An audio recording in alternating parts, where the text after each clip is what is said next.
Semana começando, você que já passou aí pela segunda-feira, você que está hoje na terça-feira, nesse frio maravilhoso, teve até aquele sol de dia, mas foi para enganar. Na verdade, 18 graus aqui, 16 graus hoje aqui em São Paulo, tá um frio danado, mas hoje a gente não vai falar do jogo de São Paulo, a gente vai falar do jogo do Corinthians. O Corinthians que foi lá na Argentina jogar contra o Estudiantes. A gente tá falando do jogo de volta da Sul-Americana, onde o Corinthians vai tentar aí manter essa vantagem, o placar de 1-0, essa vantagem mínima que pode classificar o Corinthians para a final da Copa Sul-Americana.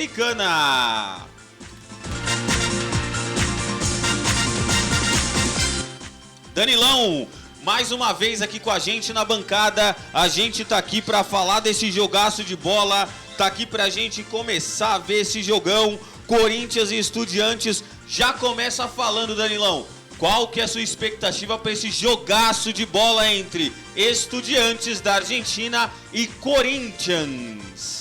Boa noite, AD, boa noite a todos meus amigos da QSTS Sport e o friozinho de São Paulo, né?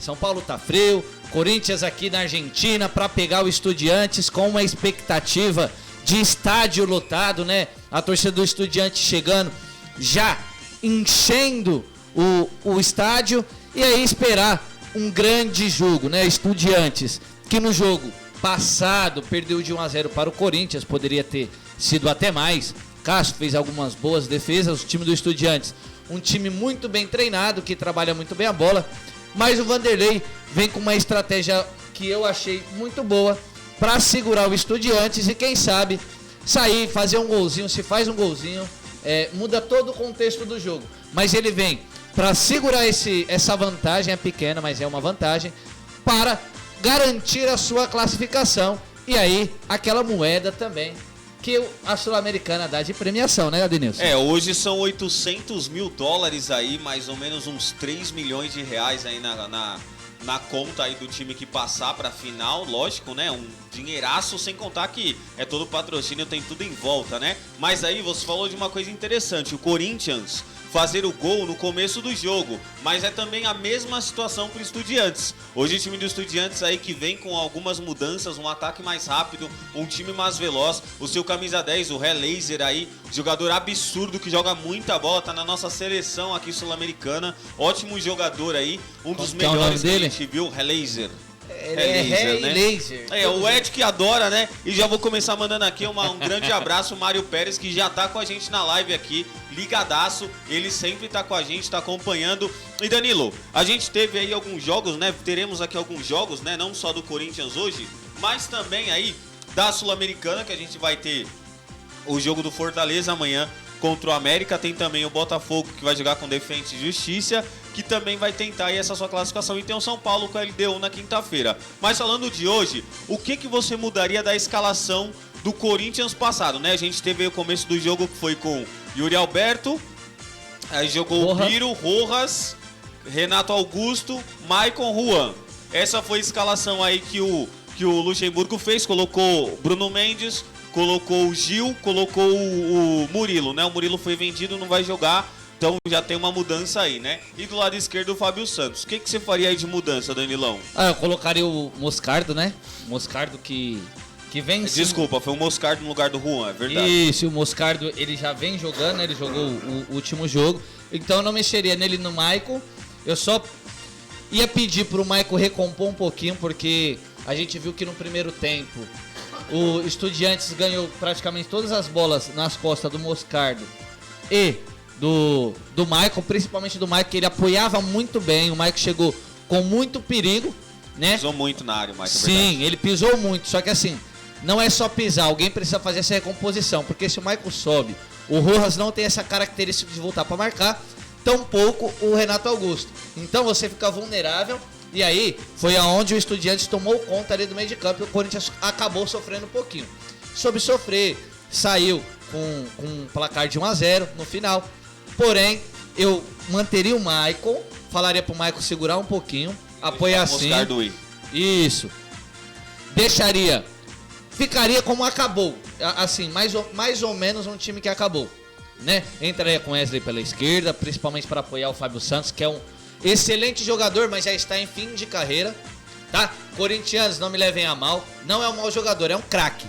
Mas quando a gente fala de fim de carreira, porque ele já está numa idade avançada para o futebol.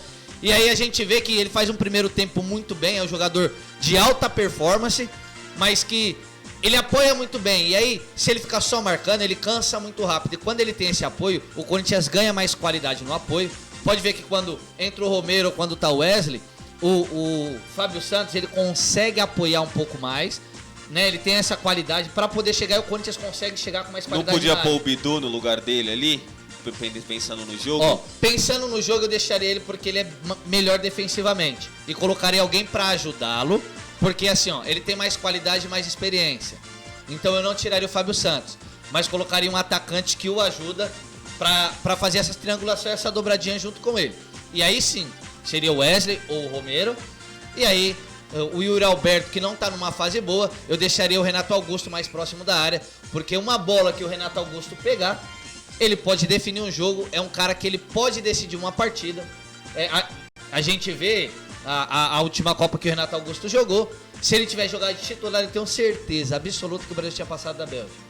Porque é o cara armador, né? Que pensa no meio de campo. Quando ele entra no jogo, tudo muda. Sim, por um detalhe, ele não faz aquele gol, né? Dói o coração do brasileiro quando lê, mas o Renato Augusto, ele é um craque de bola. Também não tem mais aquela velocidade que tinha antes, é um jogador mais veterano.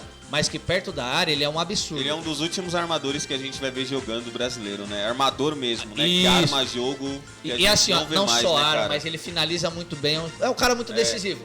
Uma bola. Vê contra o São Paulo, ele, no primeiro jogo, 2 bolas que ele pegou no jogo. Fez 2 gols nas costas do Alisson. E assim, é um jogador decisivo. E que eu tiraria o Yuri Alberto e manteria o Renato Augusto como um falso 9, assim como o Danilo jogava anteriormente. O próprio Danilo, que foi um dos últimos camisas 10 clássicos que a gente viu jogar no Corinthians.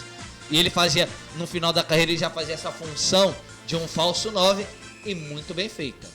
E o Corinthians aí, né? O Corinthians que tá numa boa fase, porque assim, empatou no Campeonato Brasileiro, foi jogar com um time misto, deu aquele empate normal, jogou contra o Curitiba aí, tomou aquele golzinho no final, mas no retrospecto, né? Só que tem uma questão, se o Corinthians for desclassificado hoje, o Corinthians hoje que tá aí na 13ª colocação, mas a gente sabe que o Corinthians tá bem pertinho aí da zona de rebaixamento, tem praticamente 2 pontos aí para os times que tá na entrada da zona de rebaixamento, que é o Santos, é o Bahia, por exemplo, e o Corinthians tá perto. Se o Corinthians cai hoje na Sul-Americana, tá mal no Brasileiro, você acha que o Corinthians vai entrar numa fase ruim, vai entrar na crise, tem que trocar o Luxemburgo? O que você acha disso aí?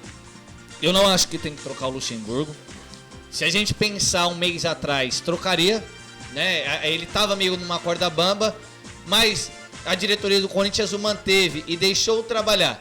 Hoje nós conseguimos ver o time do Corinthians melhor treinado, o time do Corinthians menos afobado.